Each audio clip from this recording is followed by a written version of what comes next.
vintage, ghetto privilege, throw back to the future, reinvented. Stop cringing and cash out my percentage. I'm the GOAT that they won't mention. When I say I got heat in the street, think. When I say I'll do it to them, think. Voice of the hood, I'm good. Neighborhood hero. I think it's money funny. Nah, homie, that's Euro. I'm getting it, getting it, getting it. I'm getting it. Getting it, getting it, getting it, getting it, getting it. You ain't got no conscience. Oh, it's gonna be conflict. I reach under the seat, I'm getting it. Somebody call my sign. I hit his DM, he ain't hit me back. Tell him I need to see him before I relapse. Jive ass is getting out of pocket, and I need him to broker the chill. Before I drop him, I'm not trying to be petty, but I'm ready. To me, he's microscopic. I will make him a neighborhood topic. Turn him into confetti. I done told you already. The homie you'll have in honor of my dog on his Chevy. I fought to get in position. Didn't let me. You fishing. You ain't my kind of you don't get me. But I get it. You pissed and your intentions is to check me. Me, I'm shocked and appalled. You would even select me. It's cool. I'll show them the rules. Overtime's fine. I'll take you dudes to school. I'll show up at your mama house. Hey, Miss Carol.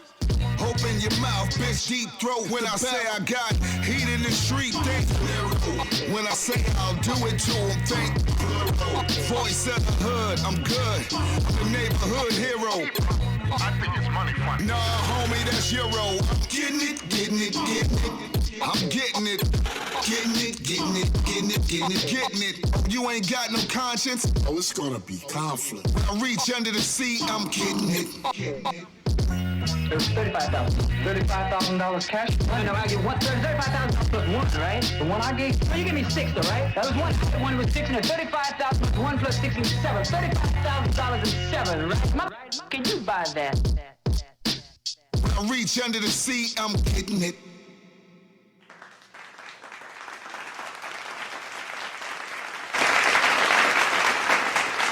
All right, and we're back. So there have been a couple of things with COVID the past week or so that I guess are worth enough mention.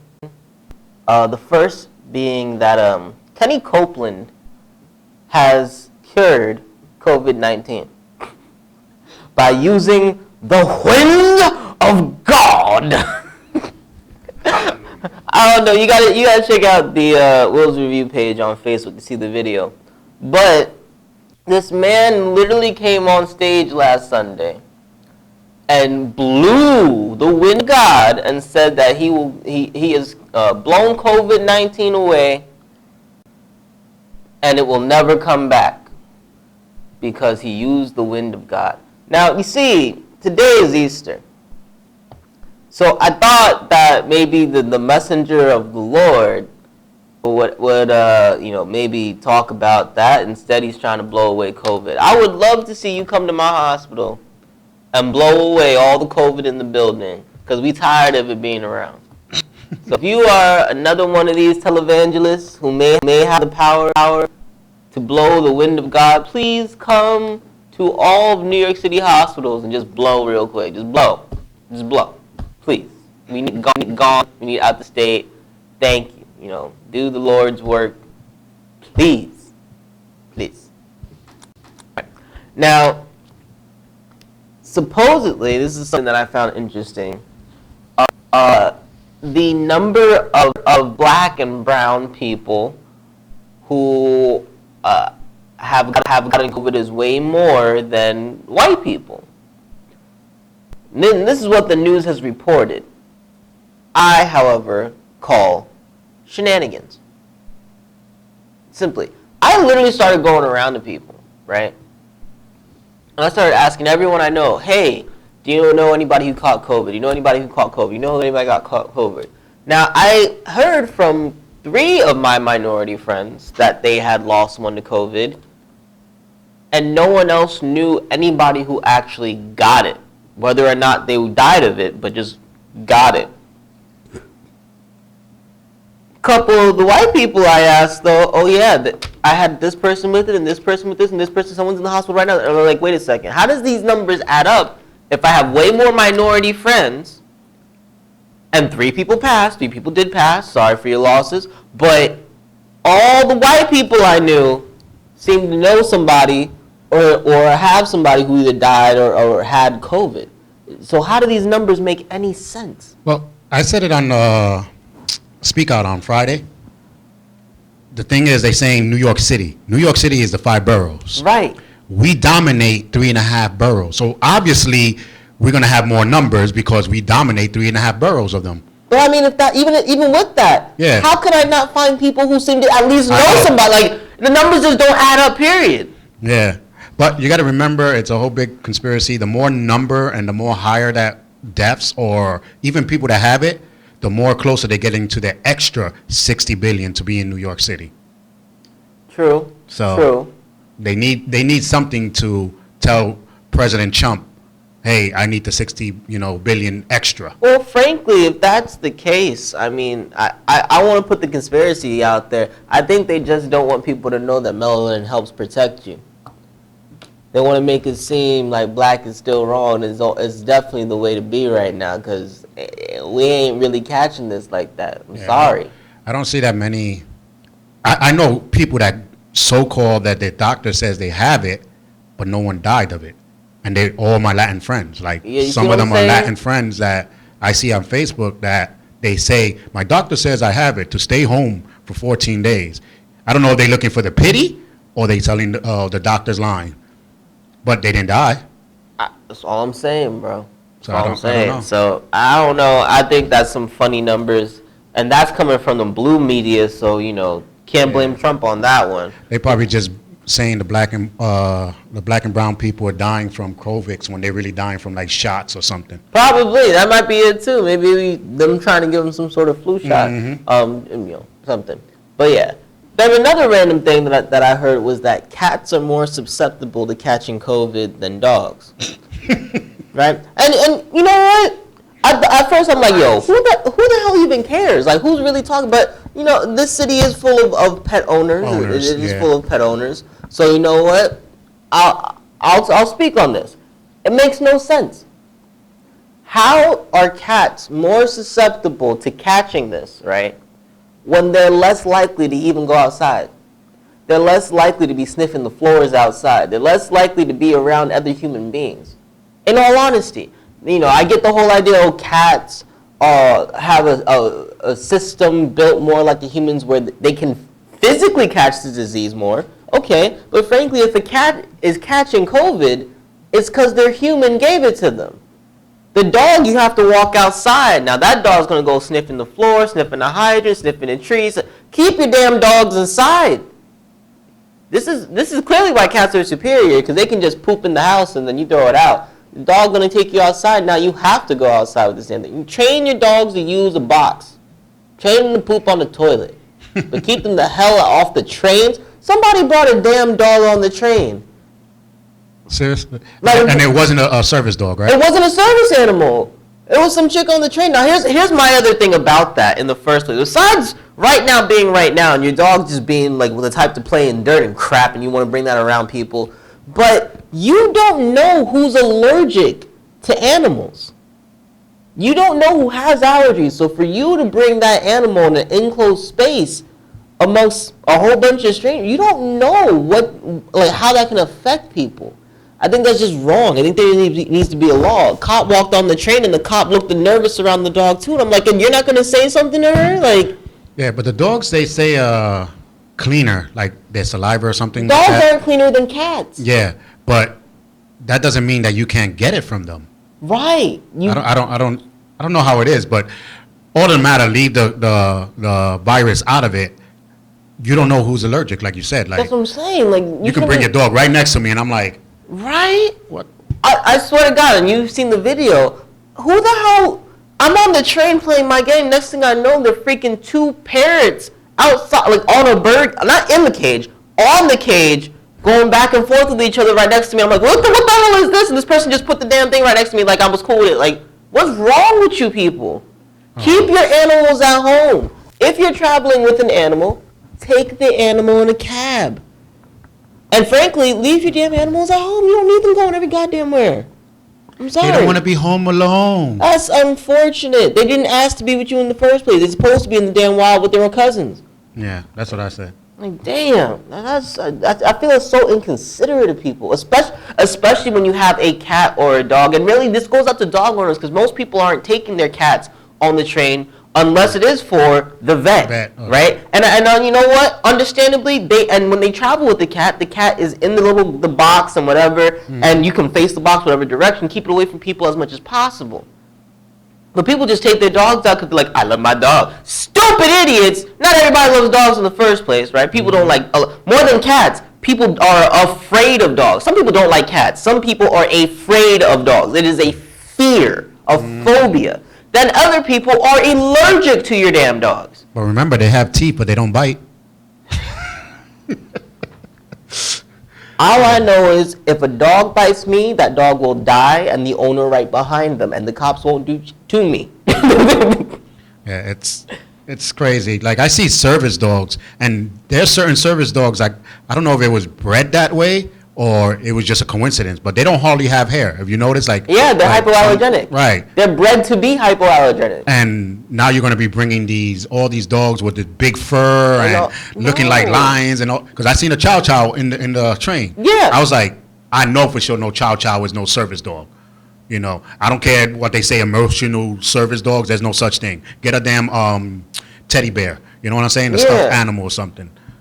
But see, but you know what? I'm not even touching service animals because if you have a legitimate service animal, at least for the people with phobias, they know they're trained. Right. Like you're not as nervous of an animal that is a service animal because it doesn't bark, it doesn't this unless it is doing something, right? I'm not afraid of that animal, but you bring on a big old pit bull, my cousins raise pit bulls. Some of them are super friendly and everything, but they come with a very well-known vicious background.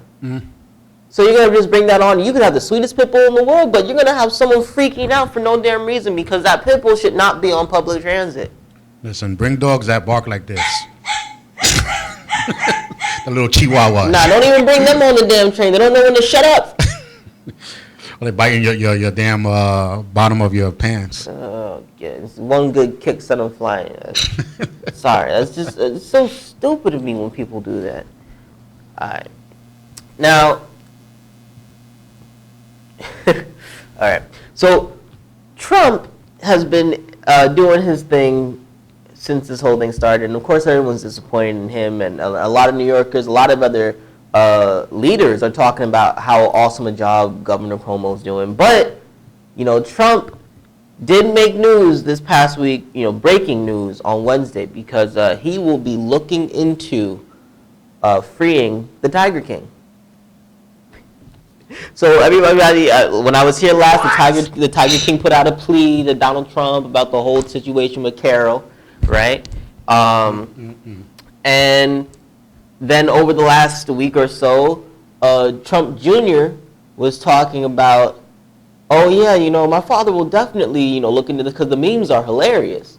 So someone actually asked Trump this past Wednesday about the whole situation, and he was just like, I don't know much about it, but I'll look into it. Why not? I mean, something's you gotta make something light of this terrible situation. So Trump is thinking he may have to handle this Carol Baskin situation. How do you think Trump can handle the Carol Baskin situation? I mean, you can free the Tiger King, right? Maybe, but you're still not getting Carol on feeding her husband to some tigers. If he does, he's better than any other lawyers I've seen. Because there's no way. You're doing time. I mean, yeah, it's a 22-year sentence. He served some of it already, but I mean, he's Trump. He's the freaking president. He can pardon anybody, technically. True. Technically. Obama was freeing how many people?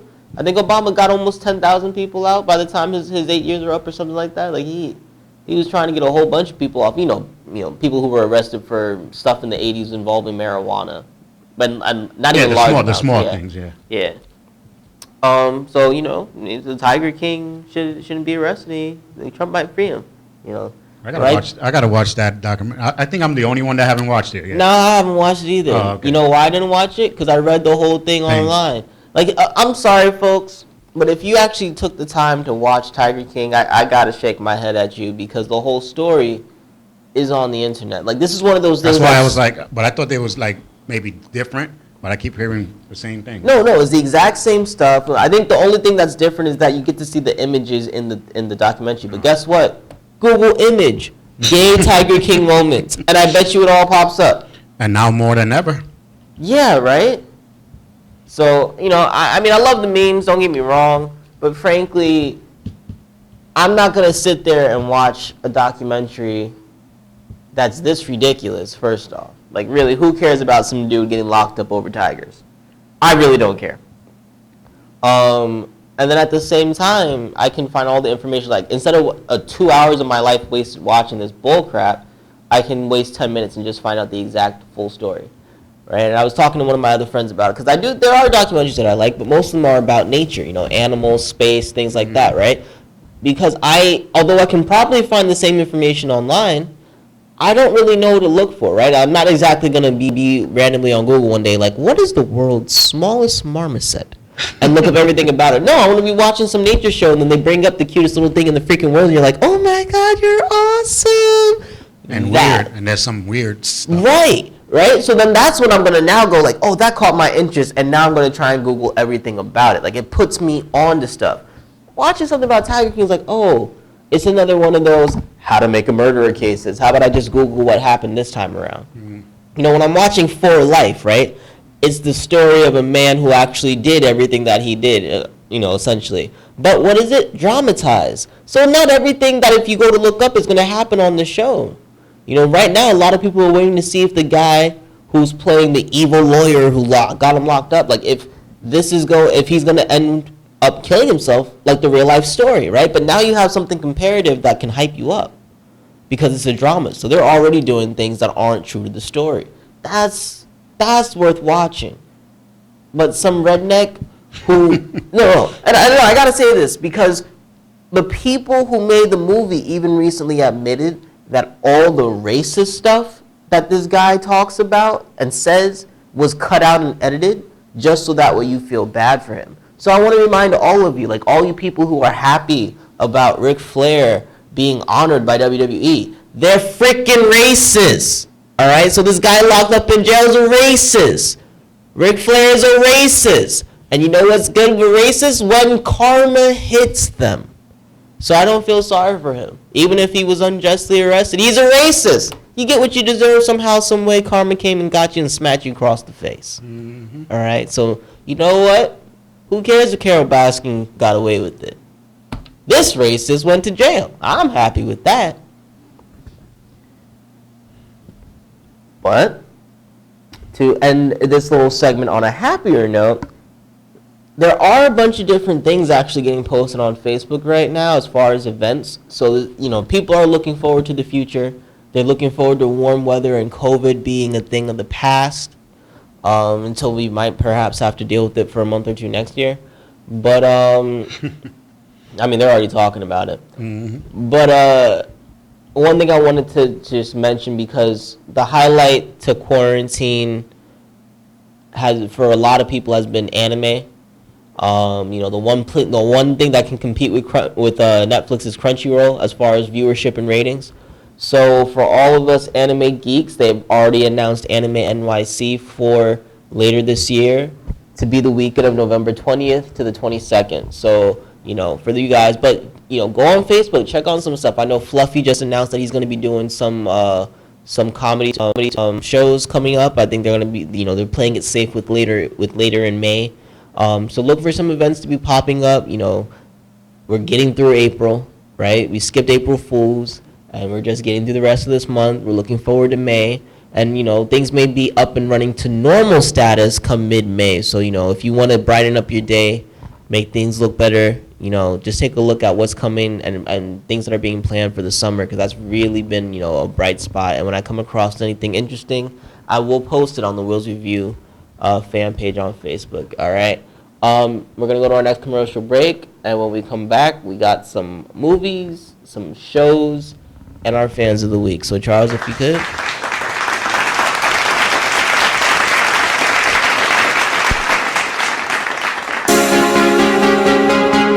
Summer loving. Gotta have fun. Let your hair loose. And let that summer loving thing. Yeah. Let that sun shine.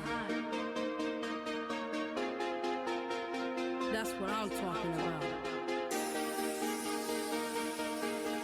Let's go. Round and round and round we go. Summer love is here to stay. Round and round we go. Summer love is here to stay. Round and round we go.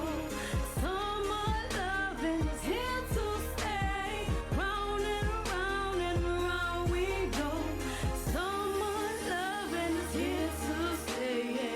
You could be my cocktail, you could be my ice cream, you could be my in between. Just wanna lick you up, eat you like a treat, or be my favorite drink. Just wanna make up, feeling this summer fling. Put your hair down, relax and sit down. But yeah, come with me and put your feet up. 'Cause if you riding with me, you got the best seat. Looking all so cute with the beach top. Let's take a trip now to the beach house where we can have fun till the sunrise. Make memories where we can't look back. Let's take a go and enjoy this ride, love. No rush, no hurries. Have no problems and no worries. Saying and singing, this is our summer loving theme song. Round and round we go. Summer love is here to stay. Round and round we go. Summer love is here to stay. Round and round we go. Summer love is here to stay. Round and round we go. Summer love is here to stay. Let's go to the movies and watch that funny flick. The one you said makes you fall in love real quick. A look under the stars, make names with your heart and say you are my baby, the brightest one. We can go to the sand and make sand castles, or pick up seashells and write our whole names. We can lay on the beach as your skin sets. Watch the waves pass by until the sun sets. While I look in your eyes and be so mesmerized upon your beauty that leaves me breathless. Just wanna kiss your lips and never let go of what we have and let it grow. How about we stroll to our usual spot and get our favorite meal? Shrimp, sauce in the bottle with Henny. In the bottle with Henny. In the bottle with Henny. Yeah. Round and round we go. Summer love is here to stay. Round and round we go. Summer love is here to stay.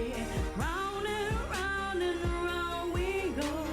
Summer love is here to stay. Round and round we go.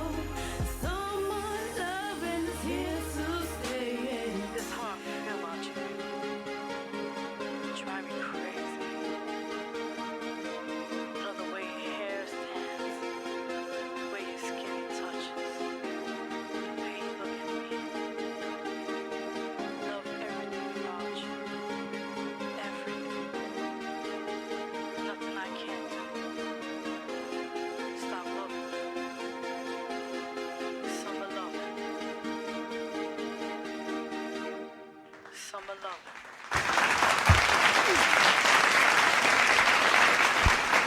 All right, so we're back, and I want to start with our fans of the week. So Charles, who do you have up there first? Rebel Cap. Yeah, I think this is the first time that she's actually won this, but she's been close quite a few times, and we just always fell short for one reason or another. So shout out to her.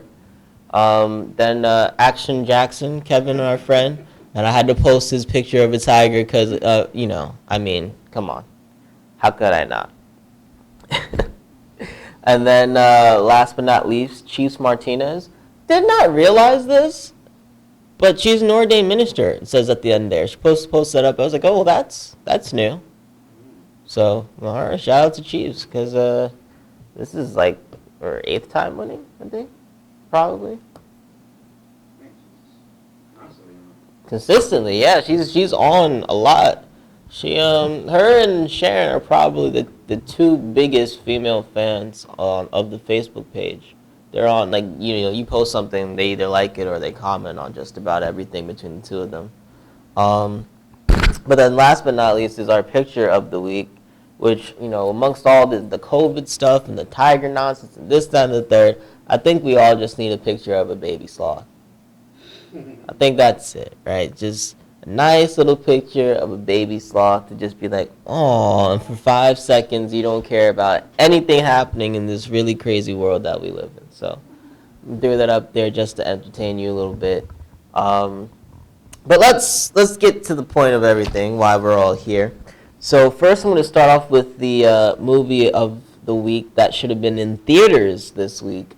But Trolls World Tour came out. I can see Charles' face right now. He looks disappointed. Mm-hmm. You saw it? We saw it last night. Yeah, me too. You weren't a fan? No. Raiden even got up, and the only time he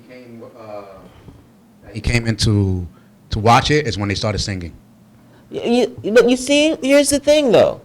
The one thing about a Trolls movie to me, because I don't think they're anything special. I think they just have good soundtracks. I mean, they pretty much just re-sing popular stuff on the radio, stuff like that. I will say there were some funny moments, like Keenan's little golden diamond little troll. That was a funny character. The reggaeton people were funny. The reggaeton joint was funny. There were little moments. Yeah, they had their moments in this movie that I think were all right. But all in all, I kind of felt very mad about it, except for the musical numbers. That moment when they're doing their pop mashup thing in the country town, that I thought was really dope. I thought that was a good music mashup. There are tons of little moments throughout this movie, but all in all, this movie kind of felt weak. I mean, it starts off with one troll wanting to date another troll, and by the end of it, that doesn't even get answered. Compared to the cartoon itself, the series. Well, the Troll series, yeah. But again, you got to remember that a series has time to develop a storyline as opposed to a movie, which has and this is a kids movie, so you have 90 minutes, right? But it's just that I've seen better kids movies. Every time you've seen a Toy Story, whether it's your favorite Toy Story or not, it felt like the story started and ended, like everything is answered, no questions asked. So, in a movie where you're not quite sure what the point is and the one thing that they mentioned doesn't really even get brought up or answered, you got to be like, eh. So I'm going to give this movie a 3 out of 5, right? It's kind of what I expected. According to Charles, your kid may not be too interested in it either. It may be too slow for a kid. But there are some good music moments. So if you can see I think it's playing on Vudu. If you have a PlayStation or Xbox or, whatever, but I think Vudu has it. I just watched it on my PlayStation. It just popped up on the PlayStation Store. All right. But you may want to wait until it comes to Netflix for free. You know what I'm saying? Then, speaking of Netflix, there are a couple of things, during this quarantine time. I don't know how anybody is on Netflix without watching at least one comedy special. So for those of you who are not too lazy to read, I was just arguing with a friend about whether or not stuff should be dubbed or subbed. And I'm telling you, not just because I'm an anime fan, but I'm team sub because one thing that can never truly be conveyed by the subtitles or even by a dubbed version is the emotion, the original emotion of the person who wrote the material. The original performance of it, so it's lost in the dub. You know, so when you watch stuff on Telemundo, like your favorite action movie gets on Telemundo, and the voice just does not make any sense. Right? Or you know, when they dub your favorite anime, half the time you complain about the characters. You know, so in this case, I'm a sub fan. So, but I will recommend Fari's Hexagon. Now, part 2 will be released on the 16th of this month, but part 1 is out now. I think that this stand-up was incredible. If you don't know, Fari is a black French comic, right? His family is African, and I think the last time we spoke about him, I gave his last stand-up a raving review. This guy is really observant, really funny. His comedic timing is definitely on point. And regardless of the language barrier, like I said, the best part about the sub is that you do get to hear the original performance. And so you get to see the crowd reaction. You get to feel the crowd reaction. But you get to hear him and feel him as a performer. And I think that's part of any, you know, stand-up comedy, whatever the case may be. Like, you need that to understand what's going on. So Fari talks about, you know, why we shouldn't have homework, you know, why, you know, the French are, you know, he talks about how the French are not liked anywhere else in the world except for in French-speaking African countries. He talks about, you know, he makes fun of French Canadians and how they butcher his language. He makes fun of a lot of different things, a lot of different people, a lot of different groups. But he makes a lot of sense along the way. He calls everybody out on their BS. And I love a comedian that can talk about anything and everything. The only critique I have of Fari's stand-up is that, like I said before, I love something that ends on a really hilarious joke. And I think because this is a part 1 of 2, it's not going to hit the same way anyway, so I'm not disappointed in it in any way that did. I just think that the ending of this could have been more of a ha ha ha ha ha moment, and instead it was more of a chuckle.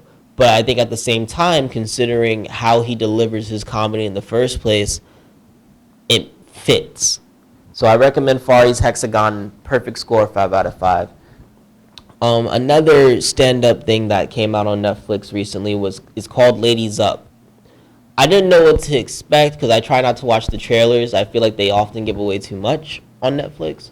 But I go into this, and it's 4 Indian female comics, right? When this happens, you have to understand from the beginning there's going to be a cultural difference, right? A lot of us here in the States don't really get Indian culture. Why? Because they're a very tight-knit community. You know, they have their own things that we'll never be a part of. However, I feel like these 4 women, or actually more like 3 of the 4 of them, do a good job in breaking down certain aspects of their culture for us. The first and fourth comic were probably, no, the second and fourth comic were probably the best as far as full performances. Most of these stand-ups are in English. Even for the first performer, hers is a mix of her native language and in English. I just thought she was funny. It's just that the third comic was very bleh, right? I'm gonna be honest. It hurt to look at her.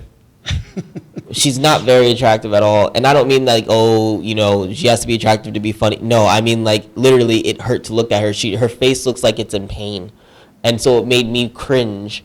And then she spent most of her comedic act towards the ending of it talking about the boyfriend who left her, and I was like, you had a boyfriend for 7 months?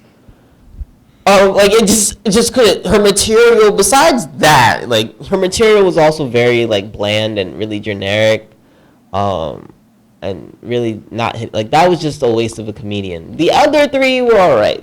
Nothing about these guys was actually really exceptional. I feel like maybe the fourth comic, who was a Tamil comic, probably is the funniest of the 4. But I feel like you need to have a little bit of knowledge of Indian culture for even jokes to land. And she tries to break it down a bit, but in all honesty, like this is a comedy special really geared towards Indian people. And I give it a 3 out of 5 because I could laugh at some of it. I could relate. Like, you know, the second comic talks about how she gets to be the crazy lady because she's the divorced Indian lady and you're not supposed to be divorced. So she goes to different weddings and tries to, like, you know, be blunt and ruin them, and everybody's just like, it's okay. She can be crazy because she's divorced, you know, and stuff like that. Like, I think everybody can relate to that. You have that crazy aunt or that crazy uncle who, you know, is the drunk or whatever, and so you're like, they can get away with it because they're the drunk. They're the family drunk, you know, the family black sheep essentially. So there's certain stuff for everybody, but skip the third comic if you're gonna watch it. That was hard. That was really hard. I literally had to turn away from the screen after the first 5 minutes just because I couldn't look at it anymore. And I really got to listen to the material, and it didn't get any better. So yeah, skip that. Normally, I'm not a big fan of watching Chronicles, but I actually decided to watch the WWE Edge Chronicle that they recently released about his comeback. And he was talking about how this was supposed to just be the story of Edge, and then it accidentally turned to the story about him coming back into the ring. And I thought it was really awesome what they did with this. I give this a 4 out of 5. I was actually thoroughly entertained throughout this entire thing. I think the one thing about a lot of documentaries is that this is pretty slow. And here's the thing. Earlier I was talking about how you really shouldn't watch a documentary you can look up. There is a lot in this particular documentary that you can't look up. WWE was literally hiding a lot of information about the comeback because they had the documentary being set up. But at the same time, the comeback was supposed to be a secret the entire way through. They developed the ring at his home. They had, you know, someone come to train him, and only one specific person. Everything was kept on the lock until the moment of his Royal Rumble release. And honestly, Edge coming back at the 2020 Royal Rumble is one of the greatest wrestling moments in the last 10 years. Easily. Mm-hmm. Besides the fact that he actually put on a performance that, you know, will be remembered, that moment when he walked outside and you could see the 9 years of hunger flooding out of him, that, you know, he's receiving all this reception. This man has to go from one of the most emotional moments of your life into now, like, it's time to go to work. And he does that in the span of 20 seconds. And when you watched it, when it was live, it's amazing to see that, you know, him hold back all those tears. When you watch it in like the buildup of his actual training into this, you know, from the death of his mother into him, you know, finding his love for the you know, again and this, the buildup is even better this time around. So I recommend any wrestling fan to watch Edge Chronicle. And I've watched several others before, but this one is really worth note and worth watching. The good thing about it, not even many of the wrestlers knew he was there at the Royal Rumble. Yeah, they had him in a little room. They didn't even know until almost 15 minutes before his release. In the middle of the Rumble match, people found out that Edge was going to be there. Like, Aleister Black was like, it's an honor to be able to do this with you. Kevin Owens was like, I had no idea. You know, like, all these. And the ones that were in the ring, that was like actual shock. They were shocked because no one knew Edge was going to be dropping that night. Mm-hmm. Like, even Randy Orton didn't know he was going to be that. So, you know, I think that's amazing and awesome. And also a testament to the wrestlers' improv skills. Because sometimes, you know, we think they're in it. They're really not. WWE is well known for dropping surprises even on the McMahon family at times. You know, as long as one McMahon knows, it's allowed to happen. So the writers like to mess with the rest of the family at times. Mm-hmm. Then on Hulu, there's an anime called Sorcerer, Stabber, Orphan. The title I don't think fits the show, but the show is a really fun story of a you know, this guy who turns out to be like a hack magician, and like he's fighting everybody and taking everybody down, and he's raising someone underneath him as a stage, and that person comes into their power, you know, and they turn out to be greater than you ever imagined. So it's a really fun anime, a lot of action throughout. I give the series a 3.5 out of 5 as a must-watch. I just think that this is really for the action shonen fans. There's a lot that you could say about the story that's a little flawed by the time that it ends. So anyone who's like a super critical anime watching fan, this isn't for you. This is for people who just love a good action series. So give that a chance to watch. It's a season long. It's no more than 20 episodes, so it's not too long of a watch. I think you're good if you're looking for something to just hold you down until the last few weeks of quarantine. Netflix also dropped an animation called Soul Event.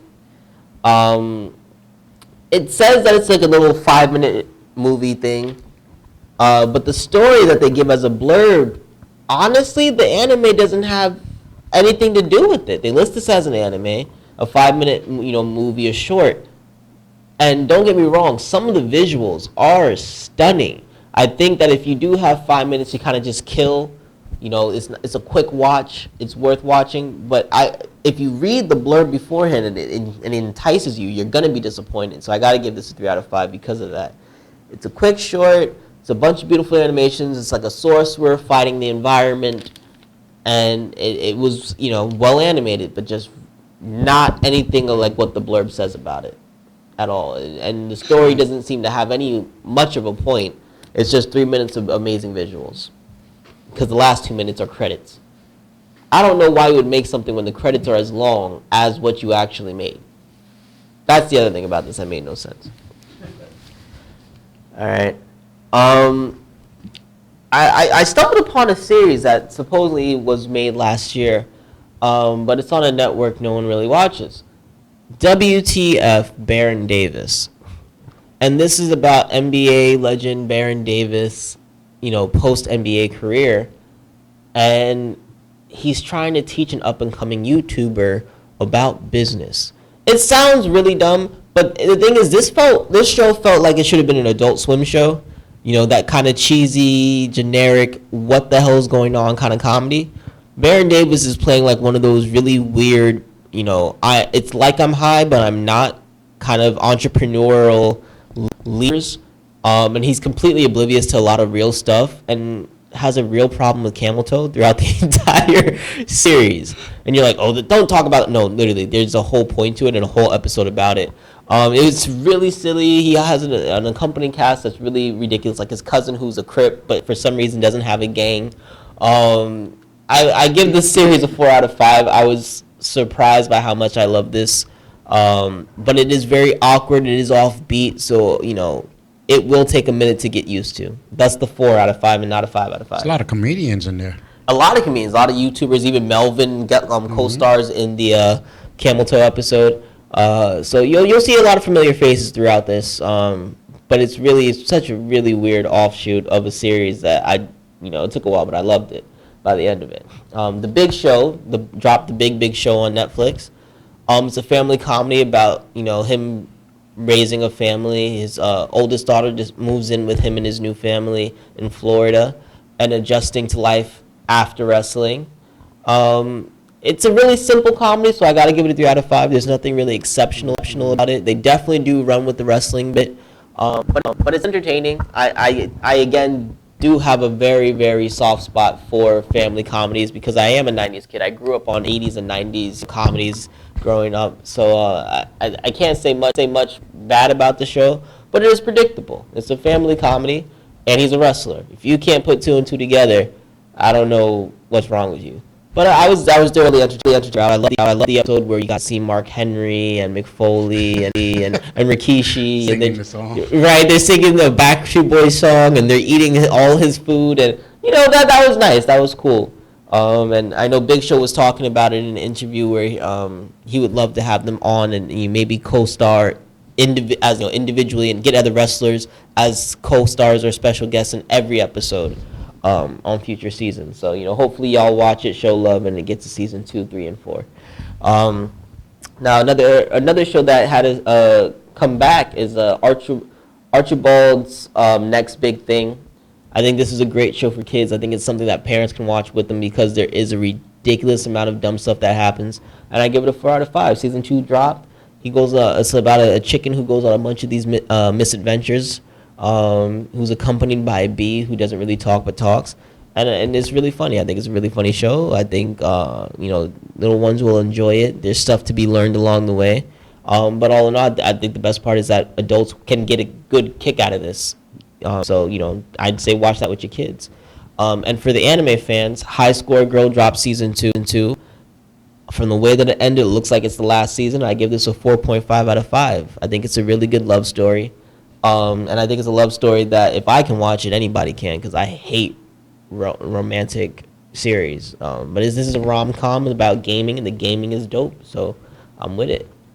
For the martial arts fans, there was an MMA movie dropped by India called Brothers. I gotta give it a 3 out of 5. I mean, I know it's an Indian movie, but how the hell do you have musical numbers in a movie about two brothers doing MMA? This is a movie that the genre's been done, the storyline's been done. Like, you can't mess this up, and they still found a way to mess with it. Like, they should have had the whole telling the story. I'm like, why? Why are we doing this? Why are we singing a song, and we're just trying to find out why these two brothers didn't grow up together? That's it. That's all I need. But nah. They did have the characters singing in the middle of it, like even in the church and stuff singing. And then it's the other thing that bothered me. We know this is India, like to the fullest. And this is straight up India. Why the hell is homeboy last name Fernandez with a daughter named Maria? Like, I was like, what is going on here? His wife don't even look any kind of Spanish for this to be going on. He is the main character, and his last name is Fernandez. In an Indian household, somebody explain this to me. Maybe this is one of those things I don't get as an American thing about Indian, but like, I'm not saying his name had to be Singh, but like, Fernandez? Like, I don't know a lot of Latinos with the last name Fernandez. Like, what are we doing? What is going on here? And it wasn't the English dub, no. The announcers on the screen, because I thought the English people, you know, they're just writing it in, whatever the case may be. No.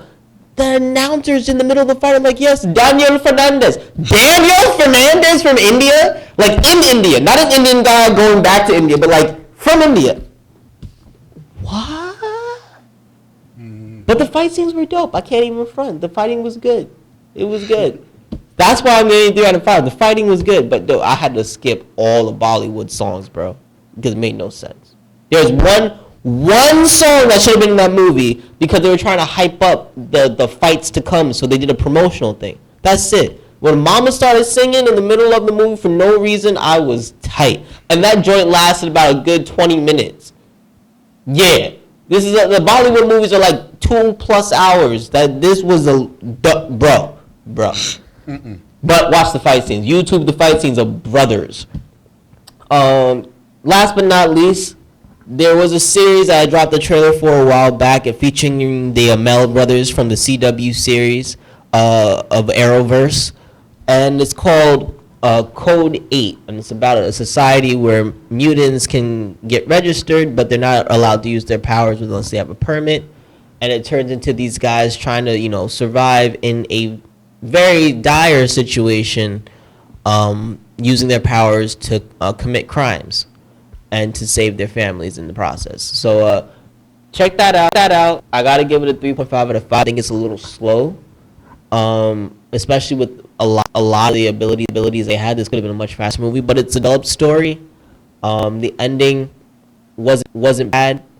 The action scenes are good, and there's a lot to this universe that if they did want to make a part 2, they could out of the universe. Not necessarily with the same characters, but there's a lot of good stuff in here cinematically that I think you know it's worth a watch. So Code 8, Mel brothers.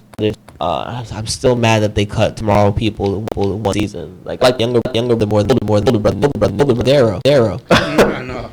So yeah, so that's it for Will's Review this week's, and I will catch you guys next time.